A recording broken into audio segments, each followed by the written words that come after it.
हमारे सभी गणमान्य साथियों, सभी मातृशक्ति, सभी युवा साथी, सभी पुरुष सैनिक, सभी अन्नपूर्णा माँ, सभी अन्नदाता किसान भाई, सभी छात्र छात्राएं, युवा साथी, सभी को कर्नल सुधीर कुमार सिंह सेवानिवृत्त की तरफ से जय हिंद।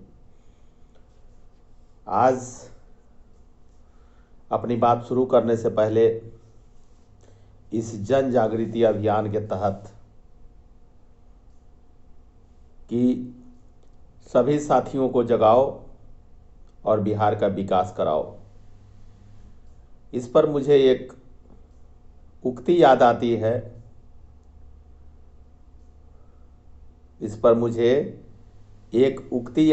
है।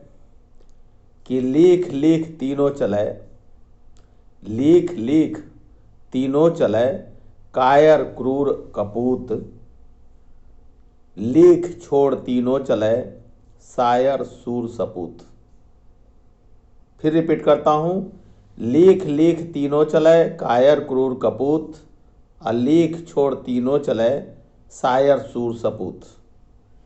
लिख मतलब होता है रास्ता। तो रास्ते पर चलने वाला कौन होता है? जो कायर होता है, डरपोक होता है। क्रूर मतलब बिल्कुल ही दुराचारी, अनाचारी, राक्षसी प्रवृत्ति वाला। कपूत जो बिल्कुल ही पुत्र कहलाने लायक नहीं।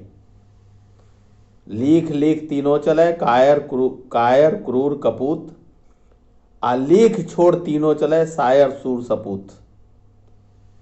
रास्ते को छोड़ करके वो चलते हैं, या तो शायर चलते हैं, या सूर चलते हैं जो वीर होते हैं, सूरमा होते हैं, या सपूत होते हैं जो पुत्र कहलाने लायक होते हैं।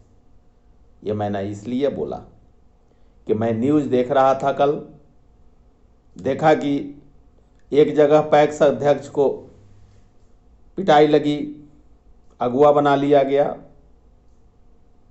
कहीं से व्हाट्सएप में आया, और बिल्कुल सही खबर है कि बिहार में 400 मुखिया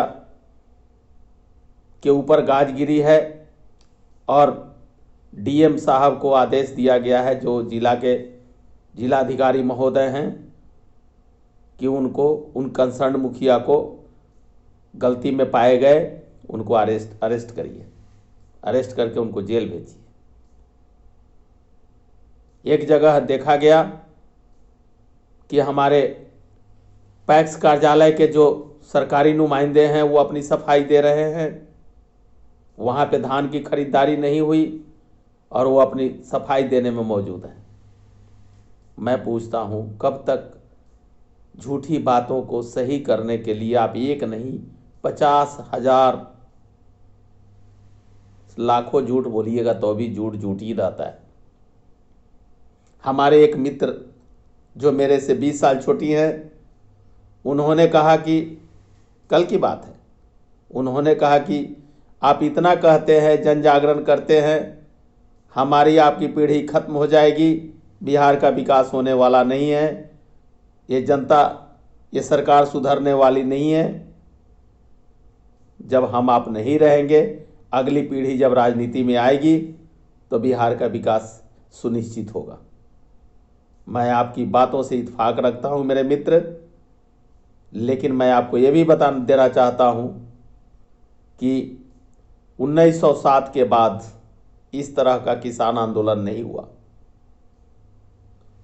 जानते हैं, जब जब भूख लगती है पेट की जठराग्नि में, और जठराग्नि की ज्वाला जब भड़कती है, तो उसके बाद जन आंदोलन होता है। मैं नहीं कुछ कह रहा हूं, मैं तो सिर्फ इतना ही कह रहा हूं कि सरकार का दोष उतना नहीं है जितना हमारे स्थानीय जनप्रतिनिधि का है, और उनसे मिली भगत करने वाले उन पदाधिकारियों का है जो चंद रुपयों के टुकड़ों पर जो है अपने ईमान को बेचते हैं। अगर हम आप सही हो जाएं, हम आप जनप्रतिनिधि से सवाल पूछने लगें कि ये फंड का विकास, ये पंचायत के विकास के लिए जो फंड आया, हर पंचायत को 8 करोड़ रुपया मिलता है, ये राशि बढ़ती भी है, ये राशि घटती भी है। जब आप पूछेंगे कि कहाँ गया, तब आपको आंसर मिलेगा। इसलिए अभी भी समय है, चेत जाइए, जाग जाइए। जय हिंद।